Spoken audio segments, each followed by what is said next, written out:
ini bersama saya Teacher Ana, kita akan membahas tentang persyaratan pendirian dan bentuk badan hukum bank.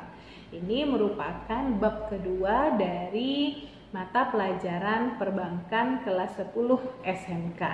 Nah, yang pertama kita akan mempelajari tentang persyaratan pendirian sebuah bank. Persyaratan pendirian sebuah bank itu diatur oleh Undang-Undang Nomor 10 Tahun 98 dan SK Direktur BI Nomor 32/33/Cap/DIR tanggal 12 Mei 1999. Nah, dalam undang-undang ini diatur bahwa syarat untuk mendirikan bank itu adalah izin prinsip dan izin usaha. Apa yang dimaksud dengan izin prinsip? Izin prinsip merupakan persetujuan yang diberikan oleh Bank Indonesia untuk melakukan persiapan pendirian bank. Nah, syarat-syaratnya apa saja? Yang pertama ada rancangan pendirian badan hukum yang disertai dengan AD/ART. AD/ART adalah anggaran dasar dan anggaran rumah tangga. Yang kedua adalah daftar pemilikan dan yang ketiga bukti setoran modal minimal 30% dari total modal yang harus dipenuhi. Kemudian yang kedua adalah izin usaha. Izin usaha itu merupakan izin yang diberikan oleh Bank Indonesia untuk melakukan kegiatan usahanya, kegiatan usaha atau kegiatan operasional sebuah bank. Nah, apa-apa sajakah syaratnya? Ada 7. Yang pertama ada akte pendirian yang disertai AD/ART, kemudian daftar pemilikan, kemudian daftar susunan komisaris, struktur organisasi, bukti setoran modal, bukti kesiapan operasional, dan beberapa surat pernyataan lainnya. Kemudian bentuk badan hukum bank.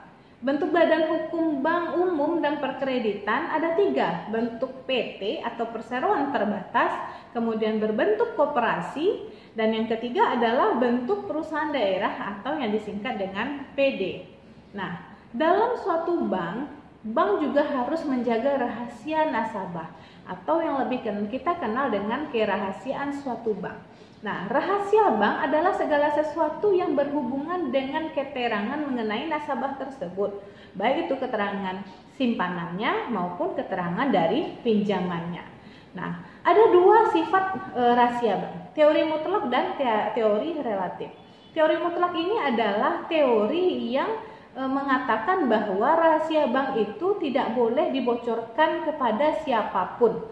Nah, kalau relatif, teori relatif maksudnya adalah kerahasiaan bank boleh diberitakan untuk kepentingan peradilan, kepentingan kepolisian atau kepentingan Bank Indonesia. Nah, yang untuk pengecualian rahasia bank ini, pertama untuk kepentingan perpajakan, kepentingan penyelesaian piutang bank, penyelesaian peradilan pidana, penyelesaian peradilan perdata, dan informasi antar bank.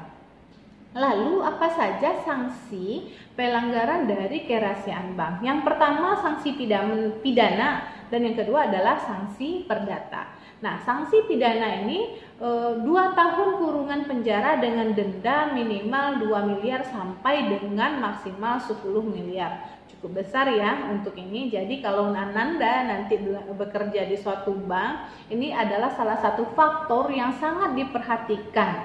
Nah, kerahasiaan suatu bank. Kemudian sanksi perdata, itu ada sanksi berupa denda uang, teguran tertulis, pembukuan usaha. Artinya pembukuan usaha adalah bank tersebut tidak boleh melaksanakan operasional. Nah, kemudian penurunan dari kesehatan bank, larangan melakukan clearing dan mencabut izin usaha.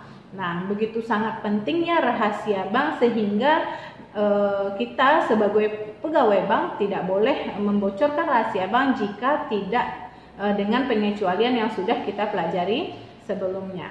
Nah, itu saja mungkin yang kita pelajari pada pertemuan kali ini. Nah, teacher akhiri.